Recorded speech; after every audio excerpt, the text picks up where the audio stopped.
हमारे घर के सामने से आसपास का नज़ारा कुछ इस प्रकार से दिखाई देता है।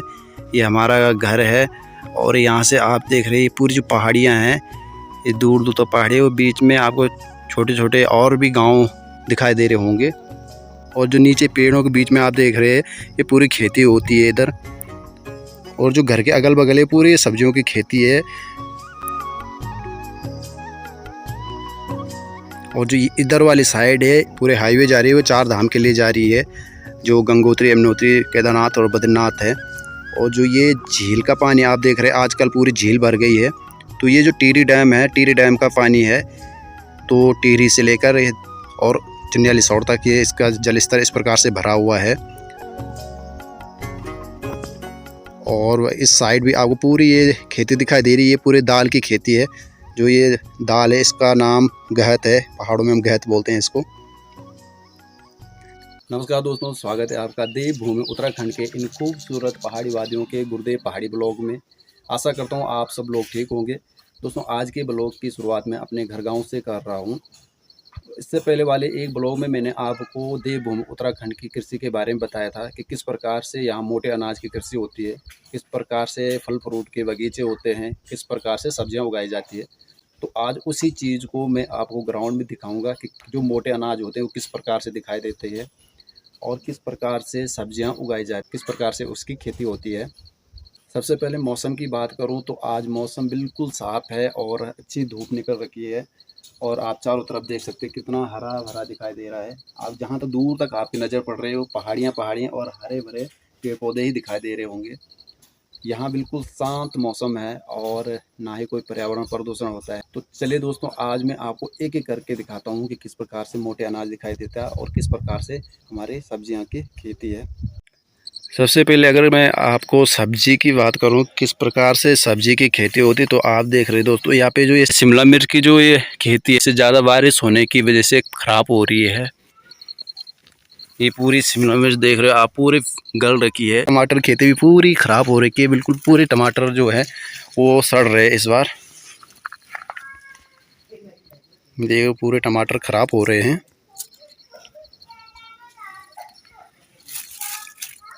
पूरे टमाटर ख़राब हो गए, पूरे नीचे गिर रहे हैं। ये जो पौधा आपको दिखाई दे रहा है ये है अदरक। अदरक के लिए तो बारिश अच्छी है, क्योंकि अदरक के लिए नमी वाली जगह ही अच्छी रहती है। तो अदरक तो काफ़ी अच्छा लगा हुआ है। इनको हम पहाड़ी भाषा में बतासा बोलते हैं। ये देखो बता लगे हुए हैं। और पहाड़ी जो बैंगन होते हैं वो काफ़ी बड़े बड़े होते हैं, लगभग आपको 1 किलो से ऊपर ही मिलेगा। ये काफ़ी लगे हुए इसमें। जो पहाड़ी खीरा होती है वो किस प्रकार से होती है, तो देखिए ये पहाड़ी खीरा की जो पूरी ये बेल दिखाई दे रही है आपको, ये पूरी पहाड़ी खीरा है। और अगर मैं दिखाऊं आपको किस प्रकार से लगी रहती, तो ये देखिए एक यहाँ पे लगी हुई दोस्तों, पर ये क्या छोटी है, पीली पड़ गई है, छोटी छोटी लगी हुई अभी ये छोटी। ये बिल्कुल खीरा की तरह होती है, पर क्या है खीरा से थोड़ा बड़ा साइज में होती है। ये देखिए पूरी लगी हुई है, परंतु क्या ये पूरी ख़राब हो रही। देखो इधर काफ़ी सारी लगी हुई है, ये काफ़ी बड़ी है पर ख़राब हो रही, पूरे चूहे ने खा रखी है। और जो ये आप देख रहे हैं ये पौधे, इसमें पूरी राजमा लगी हुई है। ये पहाड़ी राजमा है, इसको लाल छीमी बोलते हैं। ये इसकी खेती है पूरी इधर दाल की।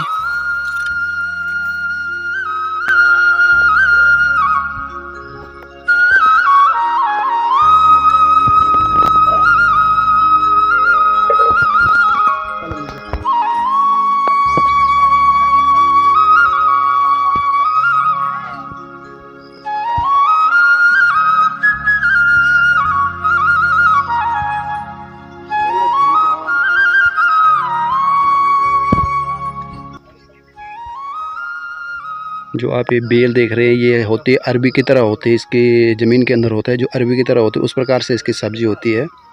गढ़वाली में इसको तैड़ बोलते हैं। वैसे शिवरात्रि के दिन इसको खोदते हैं। चाहो तो इसकी बहुत ज़्यादा बेल हैं और बहुत ज़्यादा हैं।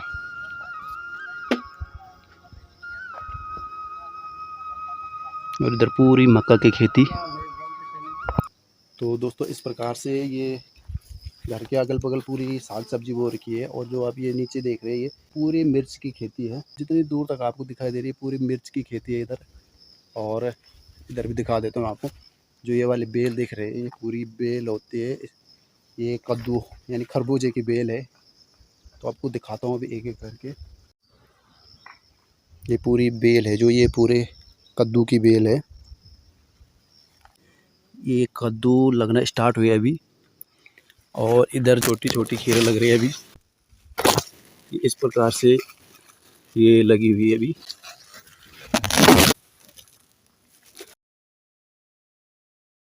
और जो ये आप देख रहे हैं, ये पूरी मक्की की खेती है, और बीच में जो ये है वो कोदा है, यानी मंडवा बोलते हैं इसको। तो दोस्तों, आप लोग सोच रहे होंगे कि इतनी सारी खेती बाड़ी सब्जियां हैं, खीरा ककड़ी लगी हुई है, तो कोई खा क्यों नहीं रहा है। तो आधा से ज़्यादा तो जानवर खा जाते हैं।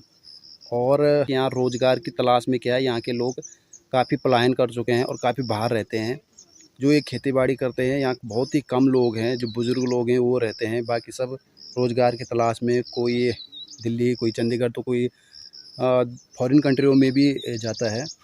तो आजकल जो खेती और सब्जियां हैं वो बहुत होती है पहाड़ों में, और शुद्ध सब्जी यानी बिना खाद वाली होती है। अंगूरी, यहाँ पे अंगूरी लेट रखी है, क्योंकि यहाँ से बंदर आते रहते हैं खेतों में, इस वजह से यहाँ पे बांध रखा है, ताकि यहाँ से बंदर ना आए, नहीं तो पूरी खेती को बंदर बर्बाद कर देते हैं, जंगली जानवर बर्बाद कर देते हैं।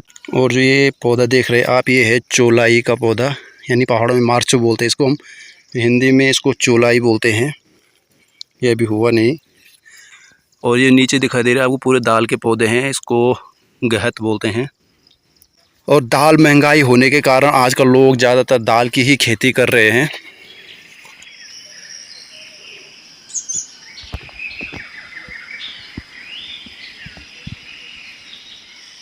जो ये नीचे खेती देख रहे हैं दोस्तों, ये है मंडवा की खेती। और जो उसके बगल में है ये मोटा अनाज, ये है झंगोरा। इसको पहाड़ी में झंगोरा बोलते हैं, हिंदी नाम मेरे भी नहीं पता क्या बोलते हैं हिंदी में। दोस्तों, अगर आपको इस मोटे अनाज का नाम पता है तो कमेंट में ज़रूर बताना है कि इसको आपके यहाँ क्या बोलते हैं। हमारे यहाँ तो झंगोरा बोलते हैं। और ये है, ये कोदे की खेती है, हिंदी में इसको मंडवा बोलते हैं।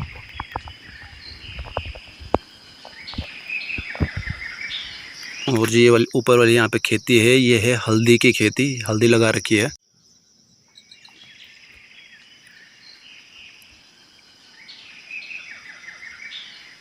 नेचुरल पानी की चोल है। तो ये बरसात का पानी इकट्ठा हो रखा है यहाँ पे, और इसको हम चोल बोलते हैं। और ये लगभग गर्मियों तक ऐसे रहेगा, गर्मियों में ये सूख जाता है।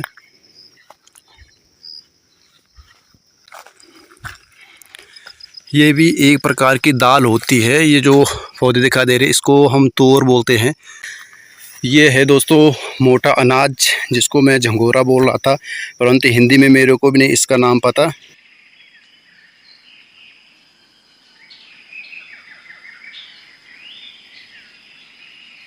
तो ये पूरी खेती है, ये झंगोरा है। ये इस प्रकार से पहाड़ों में मोटे अनाज की खेती होती है। और जो आप चारों तरफ देख रहे हैं, ये पूरे घास और चीड़ के पेड़ के जंगल हैं। दोस्तों, बहुत दूर दूर तक खेती फैली हुई है, जहाँ तक आपको नज़र जाएगी वहाँ तक पूरी खेती है। और इसी प्रकार से मोटे अनाज मिलेंगे आपको पहाड़ों में। और ज़्यादातर बारिश पे ही यहाँ की खेती डिपेंड करती है, क्योंकि सिंचाई वाले खेत बहुत ही कम है। तो पूरा तो कवर नहीं कर पाया इस ब्लॉग में, नेक्स्ट ब्लॉग में पूरा कवर करने की कोशिश करूँगा कि और भी किस प्रकार से खेतियाँ हैं, मोटे अनाज हैं, सब्जियाँ हैं। तो आज के ब्लॉग में इतना ही। आई होप आपको देवभूमि उत्तराखंड के कल्चर के बारे में और यहाँ की खेती के बारे में काफ़ी जानकारी मिल गई होगी। आशा करता हूँ आपको ब्लॉग पसंद आया होगा। बहुत जल्द दूसरे ब्लॉग में नई जानकारी के साथ मिलेंगे। तब तक के लिए आप अपना ख्याल रखना, और जहाँ भी हो दोस्तों, स्वस्थ रहना, मस्त रहना और खुश रहना।